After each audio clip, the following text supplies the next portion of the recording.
Good morning. So we are all bright-eyed, bushy-tailed here in Ghent this morning, ready for another session, but this time switching to the lower GI.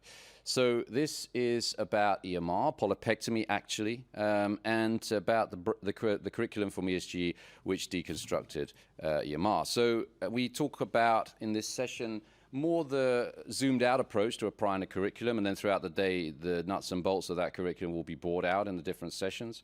Here we're talking about how to set up a system and a systematic training pathway so that you can apply optical diagnosis, SMSA score, to guide appropriate lesion selection, a competency assessment tool, a CAT, to align trainer and trainee expectations on a procedure that's being performed or has been performed. Things at the level of a unit that mean that you can set up for success before the procedure starts in a systematic and in an institutional or maybe even a countrywide way. How you can capture a minimum data set, what you need to capture, and mandatory photo documentation for these procedures, and how this can all be looped back to improve your technique by observing what you do, seeing the deficits perhaps or the good things, and doing it better next time. This is a question for this session, so those eagle-eyed people who can read it quicker than me and who have already hit the button will already have won probably 10 Geeks coins. Which of the following is an essential component of the SMSA scoring system used to plan EMR strategy? I'll let you read them and get voting. All right. So I think without further ado, I would like to introduce Leon Moons. Leon, it's a great pleasure to have you in Ghent. I've been trying for a long time.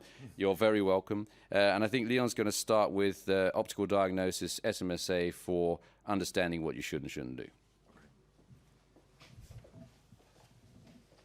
Well, thank you, David, for the invitation, because it's an honor to be here. But let's start. I think that when you do a polyp, or when you see a polyp during your baseline endoscopy, you ask yourself, what should I do with it? And I think we can divide them in 4 different categories.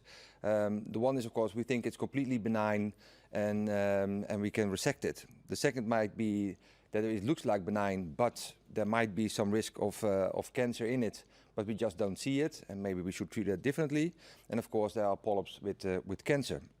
And when you're in, I think it's important to know that we do have different techniques in which we can use to remove these polyps. So when you do this, you see this polyp, and especially these non-peduncle polyps, I think